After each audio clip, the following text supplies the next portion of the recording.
Job calendar పైన కసరత్తు.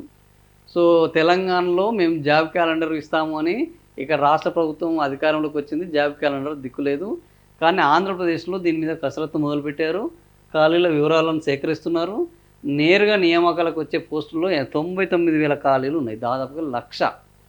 ఒక వేదకు 24 శాఖల వివరాలు పెండింగు. కూటమి ప్రభుత్వం జాబ్ క్యాలెండర్ను ప్రకటించేందుకు కసరత్తు చేస్తుంది. విభాగాల వారీగా ఖాళీల వివరాలను ఎక్కడికెక్కడ సేకరిస్తోంది. పోస్టులు, ఖాళీలు, కాంట్రాక్ట్ ఉద్యోగుల వివరాలను సేకరిస్తుంది.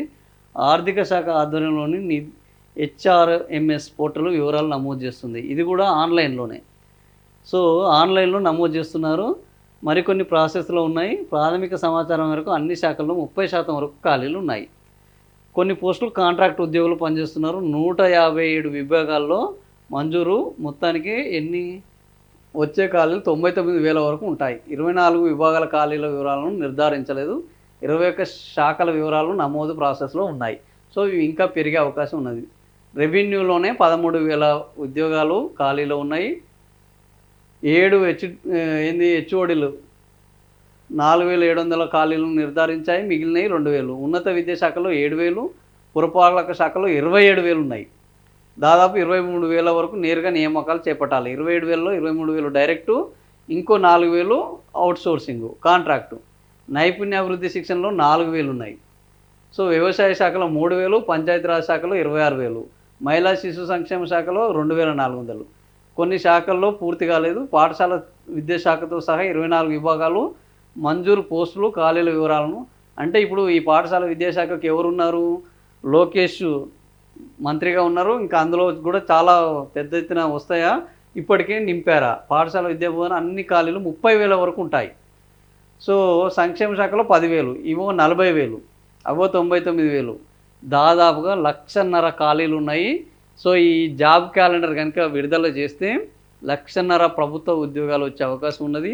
ఆంధ్రప్రదేశ్లో ఇది ఉద్యోగ జాతర, ఒక ఉద్యోగ మాస్ జాతర అయ్యే అవకాశం ఉన్నది. ఈ 1,50,000 ఉద్యోగాలు కనుక భర్తీ చేస్తే చంద్రబాబు నాయుడికి ప్రభుత్వ వ్యతిరేక నిర్ణయాలు తీసుకుంటారు, ప్రభుత్వ ఉద్యోగాలకు వ్యతిరేకి అన్న ఒక ముద్ర శాశ్వతంగా చెడిపోతుంది. చంద్రబాబు నాయుడు కాంట్రాక్ట్ ఉద్యోగులకు అవుట్సోర్సింగ్కి ఎక్కువ ప్రాధాన్యం ఇస్తారన్న ఒక అభిప్రాయం ఉన్నది ఆయన మీద.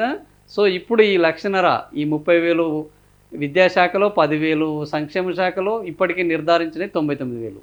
దాదాపు 1,50,000 ఉద్యోగాలు కనుక జాబ్ క్యాలెండర్ ప్రకటించి ఆ క్యాలెండర్ను అమలు చేసి ఈ 1,50,000 ఉద్యోగాలు కనుక చేపడితే వీళ్ళకు కొత్తగా ఇంకా ఏ క్యాంపెయిన్ చేయాల్సిన అవసరం ఉండదు. ఎందుకంటే ఒక్కో ఇంటికి మినిమం 4 చొప్పున బెనిఫిట్ పొందుతారు. ఈ 1,50,000 మంది ఇంటూ 4 చేసుకుంటే ఇంతమంది, ఇవి సాలిడ్ ఓట్ బ్యాంక్గా తయారవుతుంది. వీళ్ళే ప్రభుత్వ కార్యక్రమాలు నిర్వహించేవాళ్ళు, వీళ్ళే ప్రభుత్వ పథకాలను అమలు చేసేవాళ్ళు, వీళ్ళే ప్రభుత్వం గురించి ప్రచారం చేసే వ్యక్తులుగా తయారవుతారు. సో, ఇది మరి చంద్రబాబు నాయుడు యొక్క మొత్తం ఒక ముద్రను తొలగించడానికి జాబ్ క్యాలెండర్ ఇప్పటికే తెలంగాణలో ఈ జాబ్ క్యాలెండర్ రాక తీవ్ర వ్యతిరేకత వస్తున్నది. ఉద్యోగుల నుంచి, నిరుద్యోగుల నుంచి, యువత నుంచి. ఈ వ్యతిరేకత రాకముందుకే చంద్రబాబు నాయుడు ప్రభుత్వం మాత్రము ఒకవైపు ఆటో వర్కర్ల నుంచి ఇక్కడ వ్యతిరేకత వస్తే అక్కడ ఆటో వర్కర్ల నుంచి వ్యతిరేకత రాకుండా ఉచిత బస్సు అమలు చేస్తున్నారు. ఇక్కడ నిరుద్యోగుల నుంచి వ్యతిరేకత వస్తుంటే అక్కడ ముందే మేల్కొని జాబ్ క్యాలెండర్ విడుదల చేయబోతున్నారు.